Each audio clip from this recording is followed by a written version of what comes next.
Sylvia's NYSC journey is turning out to be truly adventurous. She is still battling the decision whether to stay in Bayel forever or to leave after an NYSC and give up White Lady.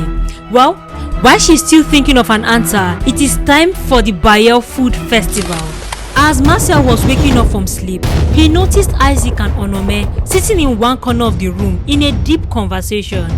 He muttered under his breath, "What is this girl doing here now, this morning again?" Isaac and Onome did not hear him. He quickly took his bath and got dressed to go out.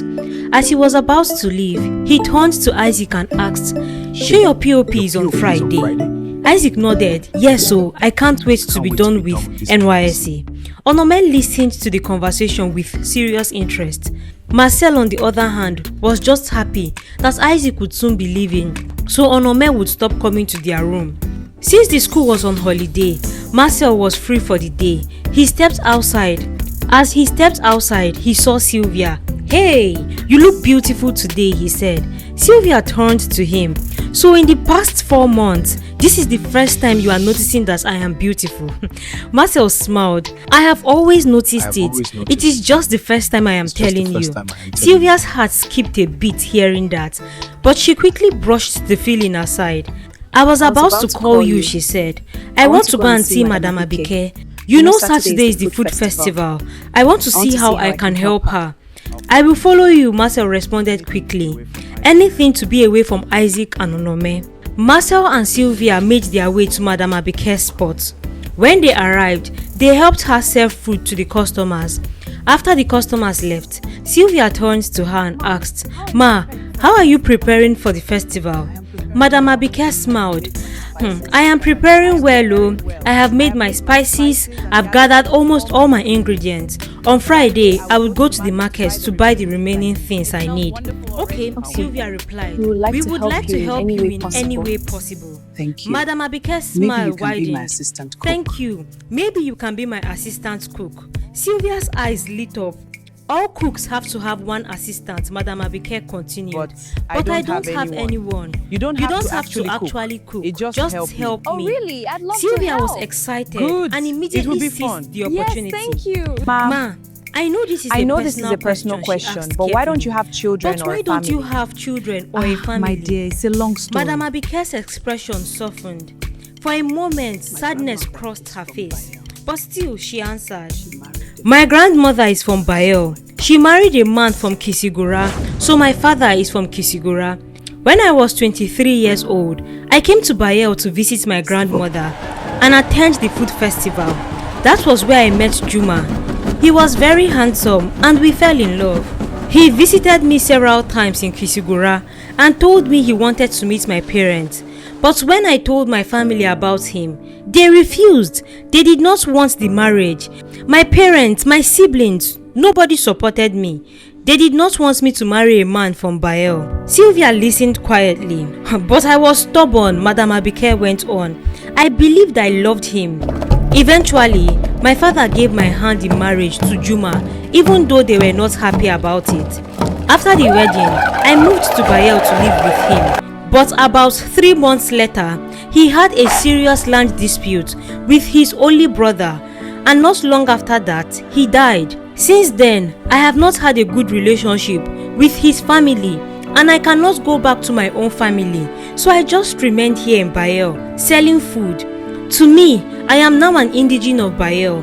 I will continue to show core members who come here that there are still good people in this place." Sylvia sighed softly. "I am so sorry for what happens to you, ma. Thank you so much for how you have supported me." Madam Abike nodded. "So," Sylvia added with a small smile, "I have started my assistant cook duties. What do I do? Head cook." And then? Tomorrow, Madam Abike said, "You and Marcel can come and wash all the utensils I will be using. There is a panel that will judge cleanliness, so I need everything to be perfect." Then her tone became more serious. "And don't let anyone know you are my assistant cook. I am sure Sisi Regina will be looking for a way to sabotage me." Sylvia frowned slightly. "Sabotage? Yes, Madam Abike replied. Last year, she sent people to waylay me on my way back from the market. They stole my foodstuffs. I had to ask a corps member to follow me back to the market again. Marcel, who had been washing plates quietly while listening, finally spoke up. Who is this Sisi Regina? Why haven't we heard of her? She sells food in the Bayel markets, Madam Abike replied. She's quite popular too. Oh, okay, Marcel said. They stayed with Madam Abike until evening, helping her serve food and wash plates. As they were heading back to the corpus lodge, Marcel turns to Sylvia. Why don't we go and check out this Sisi Regina? He suggested. Let's compare her food with Madam Abike's food. Sylvia agreed. So the next morning, before going to Madam Abike's place, they went to the market to search for Sisi Regina's spot. When they got there, they immediately noticed the crowd. Her place was packed. They ordered food. As Marcel took his first swallow, he paused and looked at Sylvia. God, the people of Bayel know how to cook. Sylvia laughed slightly. After they finished eating, she said, I wonder what the judges really look at when judging, because most of them can cook very well. As they were paying at the counter, they overheard Sisi Regina speaking to two men nearby. Steal her oil, she said quietly. That is her secret. She makes it herself. Sylvia and Marcel exchanged a quick glance. As they walked away, Sylvia frowned. Whose oil were they talking about? They did not waste time. They went back to Madam Abike's shop. Ma, Sylvia asked, do you make your oil yourself? Yes, Madam Abike replied calmly. Sylvia then told her everything they had overheard at the market. Madam Abike waved it off. Don't worry, nobody can find where I keep my oil. Sylvia nodded slowly. Okay, ma. Can I have one bottle of oil? I want to use it to cook. Madam Abike looked at her. I will give it to you tomorrow. The oils are at home. Alright, ma, Sylvia replied. On their way back to the corpus lodge, Marcel turns to her. Why did you ask for the oil? We don't even cook. Sylvia gave a small knowing look. Don't worry, we need to play our part to protect her too. Marcel did not respond, but he understood there was more to her plan. In the days that followed, Sylvia and Marcel continued helping Madam Abike prepare for the festival. Madam Abike was careful. She made sure she always locked up her oil to prevent it from being stolen. On Friday, the day before the festival, Isaac and Aisha had their passing out parade. They had successfully completed their 12-month NYSC program. Aisha left Bayel the same day, but Marcel was surprised to still see Isaac around that evening. They were both sitting outside when Marcel asked, Guy, what are you still doing in Bayel? Isaac laughed. Omo, if I leave this place, I will miss Onome. Her mother is even very friendly. Can you believe she invited me to their house this evening for dinner to celebrate my passing out parade? He continued, clearly excited. Maybe after the food festival, I will leave. Although Onome's mother has already promised me a plot of land I can use to start my agriculture business. Marcel just stared at him as he spoke, then quietly picked up his phone and sent Sylvia a message. Isaac has been tied. It was obvious to everyone except Isaac. After a while, Marcel stood up. I am going inside to sleep, he said. You should come too. Isaac shook his head. No, I will be sleeping at Onome's place tonight. Marcel paused briefly. Okay, just be careful, my guy. With that, he went inside. Finally, it was the day of the Bayel Food Festival. Sylvia and Marcel woke up very early and went to meet Madam Abike at her house. Marcel was very helpful, assisting her in carrying foodstuff and ingredients to the venue. Madam Abike was fully prepared. She was determined to win the competition for the 8th time in a row. Sylvia, on the other hand, was excited to be the assistant cook. She took her role seriously, especially after Madam Abike had trained her throughout the week on what to do. When they arrived at the venue, it was already filled with people. The people of Bayel were beautifully dressed. Corps members from other schools and from the local government secretariat were all present. The atmosphere was lively and colorful. There were 10 contestants, all setting up their stations. Before the competition began, dancers came out to entertain the crowd. The judges were then introduced. Prince Jabari, the son of the Oba of Bayel, was the lead judge. He was a renowned chef who lived in the United Kingdom and returns to Bayel once every year to judge the festival. The other judges were Madam Brenda and Madam Fatama. They moved around, inspecting each contestant's utensils and cooking environment to ensure cleanliness and proper setup. When the judges got to Madam Abike's station, Sylvia quickly joined her and bowed just the way she had been taught. Sylvia couldn't help but notice the prince. He smelled expensive. It was clear his perfume was high quality. The prince also noticed her. It was obvious to him that she was not from Bayel. Soon after, a candle was lit to mark the start of the competition and to measure time. The first stage began. Stage 1 theme, no oil. Madam Abike prepared her signature banku and tilapia, the same meal she often used to welcome new customers. Sisi Regina prepared delicious white egusi soup. After 2 hours 30 minutes, the candles went out. Stage 1 was complete. The dishes were presented to the judges. As they tested Madam Abike's banku and tilapia, it felt like they had entered a garden of spice filled with pale ivory clouds.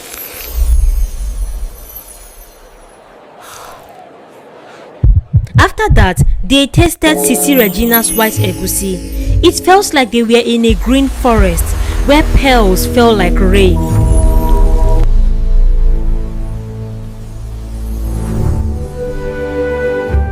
At the end of the tasting, both Madam Abike and Sisi Regina qualified for stage 2. The theme for stage 2 was announced: hospitality on a plate. Madam Abike's plan for this dish was to prepare afang soup, a dish that required a good amount of palm oil. But the moment she opened her gallon of oil, the smell hit her. "What?" she shouted. Sylvia quickly moved closer to her. "Ma, what is it?" But as she got closer, she perceived the smell too. Madam Abike staggered slightly. "My oil has been contaminated, oh." Her voice was trembling. "I checked it last night. Everything was fine."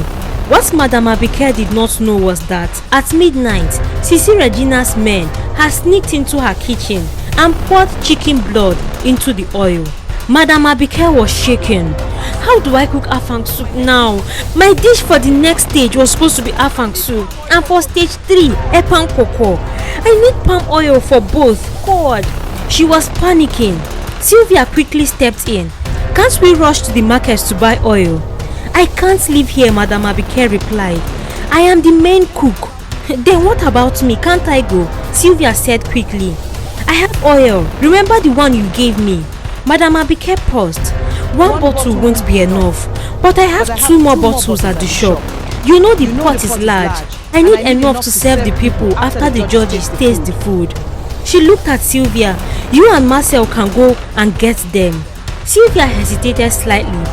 "But ma, stage 2 is about to start. We may not be back before it begins." Madam Abike shook her head. Don't worry, I will cook a pepper soup dish that doesn't need oil for this stage. But both of you must be back before stage 3. She continued urgently. Trekking to the Corpus Lodge and the shop should take about 1 hour. You won't get a bike today, it's festival day. Sylvia and Marcel moved as fast as they could. They first got to the Corpus Lodge. Sylvia quickly took the bottle of oil she had kept. Then they rushed to the shop, unlocked it and collected the remaining 2 bottles of oil. With the oil secured, they began their journey back to the arena. Back at the arena, Madam Abike had gone ahead with her backup plan. She prepared goat meat pepper soup and agidi, a simple but familiar dish. To many, it looks like an ordinary meal, but as the judges tasted it, their expression changed. Prince Jabari could not hide his reaction. The food was exceptional. As the judges tasted Madam Abike's pepper soup, it felt like fireworks were exploding on their tongues.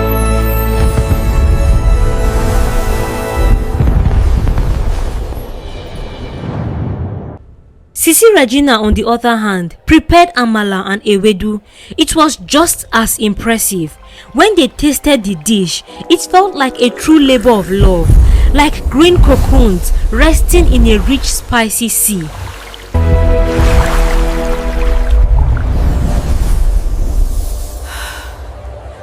At the end of the tasting, both Madam Abike and Sisi Regina advanced to stage 3. But there was a problem. Sylvia and Marcel were still not back. Sylvia forgot something. The village had unfinished business with her. So as they got halfway back, they were suddenly surrounded. A group of vigilantes stepped out, blocking their path. At the front was Efe's father, the head of the vigilantes. Efe's father steps forward, his voice cold and firm. When you were coming to Bayel, I told you that you must obey our rules. You are strangers. What makes you think you can come here and be in control? Who gave you the right to White Lady? As he spoke, Sylvia quietly muttered under her breath. I will not give you the time to call her, Efe's father continued. I will deal with you myself. The vigilante men tightened their grip on their canes. It was obvious what they intended to do. They wanted to flog them. Marcel's heart was racing. He looked around quickly. There were too many of them. He could not take them down alone. Carefully, he bent down and placed the oil bottles on the ground. He tried to be gentle, but one of the bottles slipped and broke. Efe's father raised his hands to strike. Suddenly, everything changed. He jerked violently, then again and again. Out of nowhere, he began to act erratic, as if something invisible was hitting him.